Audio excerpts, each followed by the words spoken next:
welcome back to Danja Knife and Tool. Alright, today I wanted to show off this buck.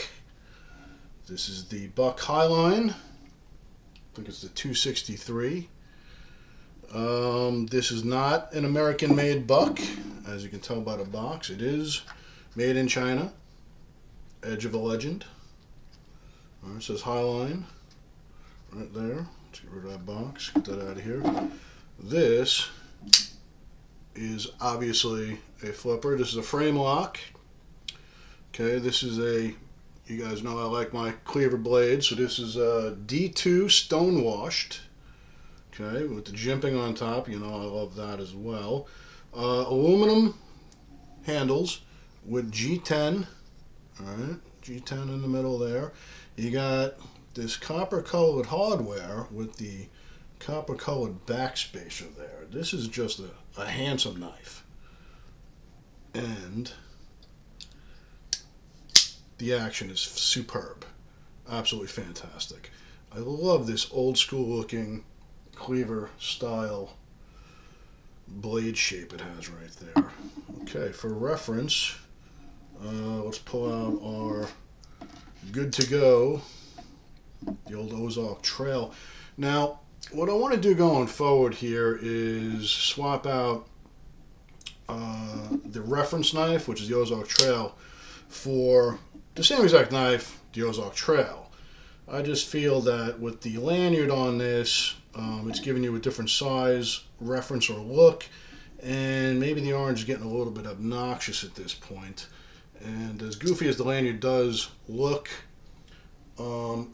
this is a knife I carry in my work pants, so grabbing this out of my pocket makes it that much easier. But then going forward, this is a little less obtrusive, I think. Pretty much the same size here. Alright, now the buck knife, not American made, but it is American buck, comes in around the $46 mark. Alright, and of course the Ozark Trail is an under $10 knife, but we're just using it for size, reference, and everything else. Both D2 steel. Both fantastic knives.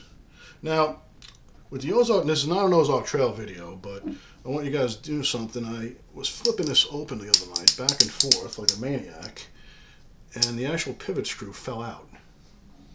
Alright, easy fix. I picked it up off the floor, put a little blue Loctite on the screw, and put it back in what I believe that's a T9 Torx. So no big deal. They just never put Loctite in there from the factory, I guess. You're going to get that here and there. If you're doing maintenance on your knives, you're going to have to keep some Loctite on hand. I recommend the blue Loctite, not the red. Red's a little too permanent for what we're doing here with pocket knives. But yeah, I'm really digging this buck knife. You know, anything with jimping on the blade I like. Anything with a cleaver style blade I like. Fits good in the hand. I mean, really, any grip you want to get on this thing, it feels good in left or right hand. It's just a good, I mean, it opens left hand, right hand, no problem at all. But, like I said, we're up around the $46 range, and our reference knife is a $10 knife. Just wanted to show you guys there are other knives out there. Look around, and we don't all have to have the same knives as we see on every other knife reviewer's channel. So you do yourself the way you like to do it, and you pick out the knives that you like, and don't let anybody else tell you what you should be liking. Alright, that's it for now. Thanks.